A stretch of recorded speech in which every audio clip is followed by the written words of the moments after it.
अभी भी वो पहुंचने वाले हैं, शायद 15 से 20 मिनट में हमारे बीच में आ जाएंगे।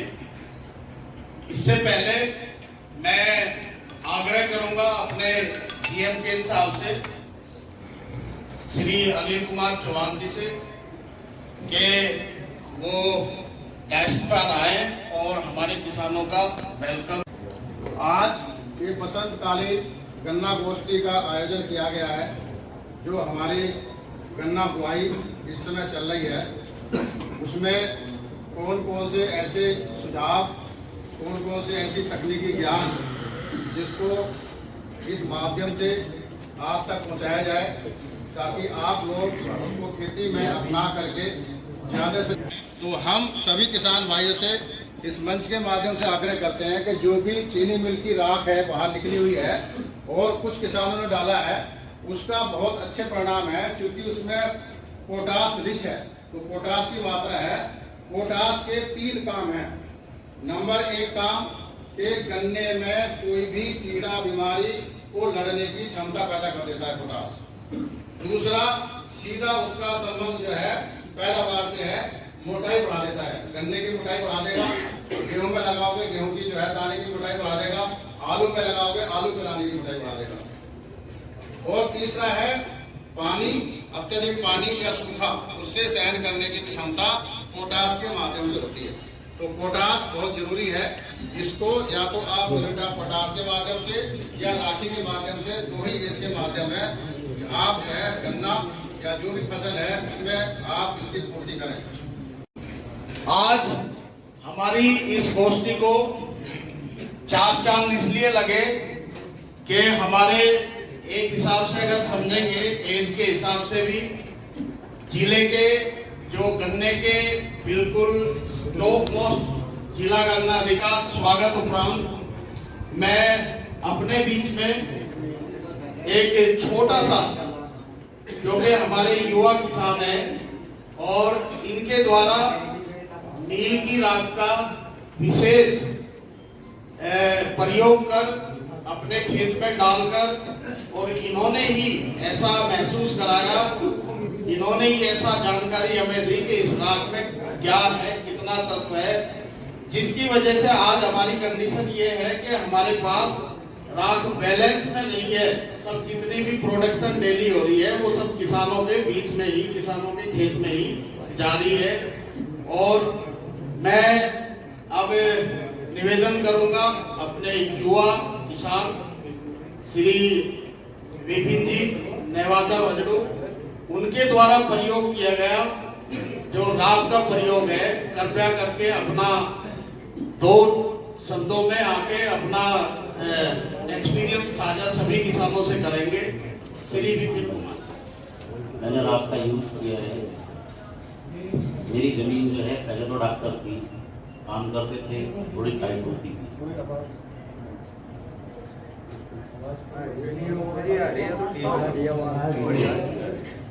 तो मैंने बीज से राख ली, राख को खेत में डलवाया।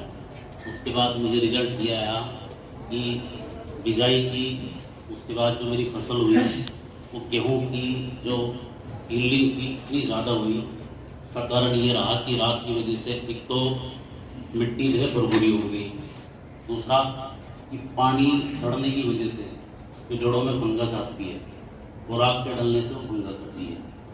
तीसरी बात यह है कि पोटास मिल गई, और सबसे बड़ी बात यह है कि मिट्टी खिली खिली हो जाती है, जड़ें देखती हैं। फिर मैंने बुलाया भी था, शर्मा जी से बोला, सभी टीम आई, सभी टीम खरीद के आई थी। टीम ने देखा है कि इसकी जड़ें कितनी फैली हुई। राख का बड़ा अच्छा रिजल्ट रहा है, मुझे तो अच्छा मिला है। उसके बाद मैंने सभी खेतों में डलवाई है, खासकर थोड़ा सा जो रेतली की ज़मीन है, रेतली ज़मीन में अगर आप इसको यूज़ ना करें तो ज़्यादा बेटर है। जो मिट्टी आपकी चीकनी है, दोमट है, उस मिट्टी में आप इसको डालो। रेत में अगर डालोगे तो आपको उसका। अभी इस क्रम में हमारे युवा किसान श्री विपिन कुमार जी के द्वारा अपनी जो इन्होंने नील से ले जाके राख प्रयोग की अपने खेत में, उसको साझा किया। और साझा करने के बाद हमारे किसान भाइयों को एक जानकारी ये भी दी और आज हमें भी मिली है कि ढाकर जमीन में इसको ज्यादा यूज करें। चिकनी मिट्टी यहाँ पे है, इसको जितना प्रयोग करेंगे वो कम है। हाँ, रेतीली जमीन में जो अभी हमारे किसान भाई इन्होंने अभी इसका जिक्र किया कि रेतीली जमीन में आप अगर चिकनी मिट्टी जहाँ पे है वहां पे अगर 4 टाली भी राख की प्रति बीघा डालेंगे तो कोई दिक्कत नहीं है। मैं उनसे रिक्वेस्ट करूंगा कि अपने अनुभव किसानों को साझा करें। डॉक्टर साहब, मैं वहीं पे खाद या फ्रेश मट सड़ी हुई जब आप डालेंगे, जमीन के अंदर 3 चीजें होती हैं। 50% तो उसका सॉलिड भाग होता है, 25% में उसके एयर स्पोर्स रहते हैं और 25% में नमी रहती है। ये जमीन का मोटा मोटी कॉन्फ़िगरेशन है। और वो जो 50% सॉलिड है उसमें भी 5% ये जो माइक्रो ऑर्गेनिज्म जो अभी टीएम साहब बता रहे थे वो रहते हैं, जो ह्यूमस जिसे कहते हैं, जो भुरभुरापन लाते हैं। वो हमारे प्रेरक और हमारे जिले की शान हमारे जिला गन्ना अधिकारी महोदय श्री सुशील कुमार जी हमारे किसानों को और हमें प्रेरणा स्रोत अपने शब्दों से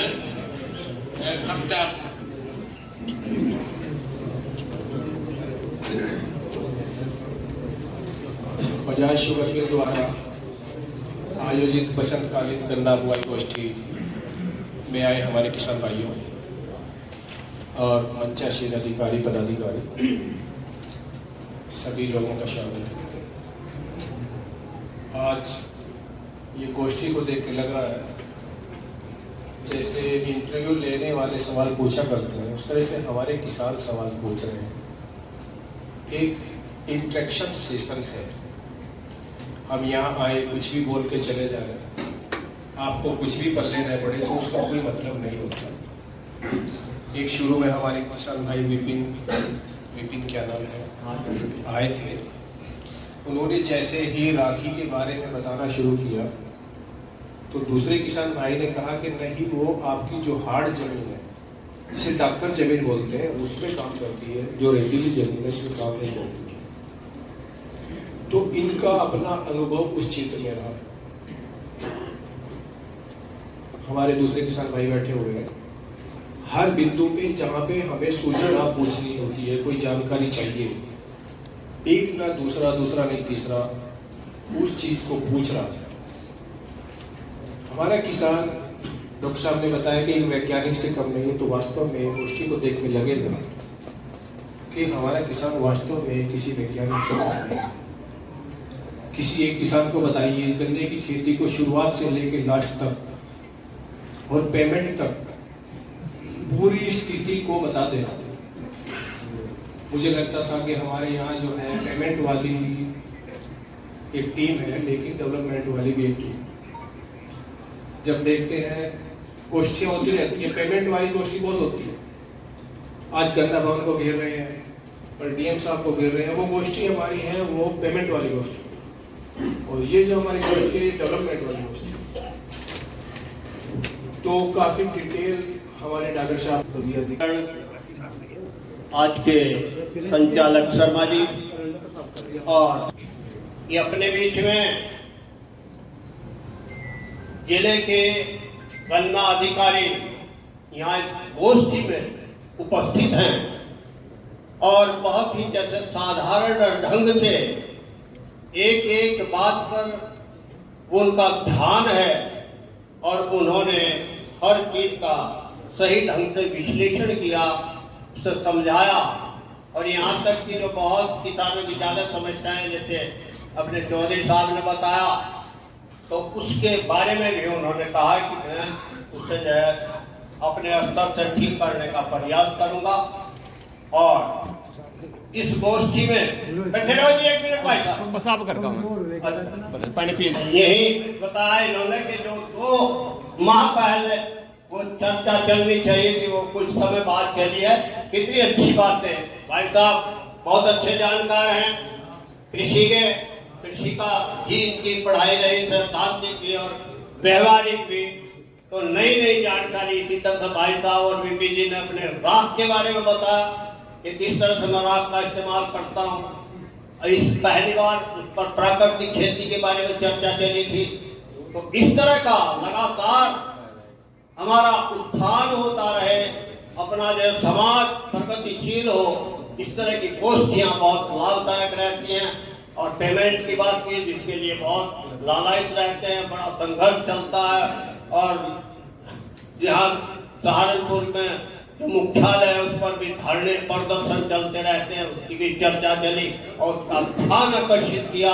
तो ये मैं समझता हूँ ये सबके हित में है। और ये आगे भी गन्ने का जो पेमेंट वो है, अपनी मूल्य का मामला, वो भी सही रहेगा, ऐसा मैं विचार करता हूँ। और आप लोगों को धन्यवाद देता हूँ कि आपने बहुत ही धैर्य से और नई नई बातें, जैसा भैया ने उसके जो है गन्ने के ज़्यादा मूल्य की बात बताई, उस पर भी अपने जो है गन्ना अधिकारी जी ने बहुत सटीक उसका उत्तर दिया।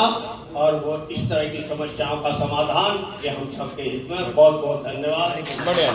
धन्यवाद अध्यक्ष महोदय जी का। अब मैं अपने यूनिट हेड श्री हरवीश कुमार मलिक जी से निवेदन करूंगा कि हमारी गोष्ठी में आए सभी किसानों का धन्यवाद करें और उसके बाद सभी किसानों का लंच है। और किसान भाइयों,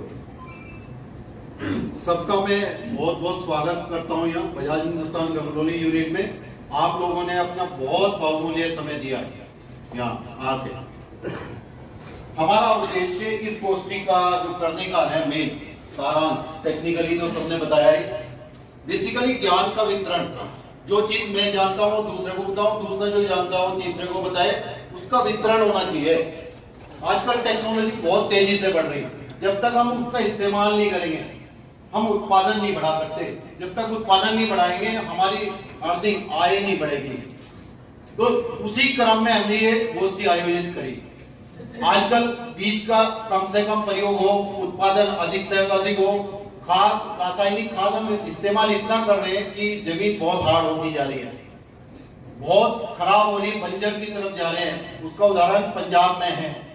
आप देखें पंजाब के किसान बहुत उन्नति से इतना खाद बीज का प्रयोग कर रहे थे, वो धीरे धीरे बंजर की तरफ जा रही जमीन। अब फिर से गवर्नमेंट ने भी इस पे किया कि ग्रीनरी डेवलप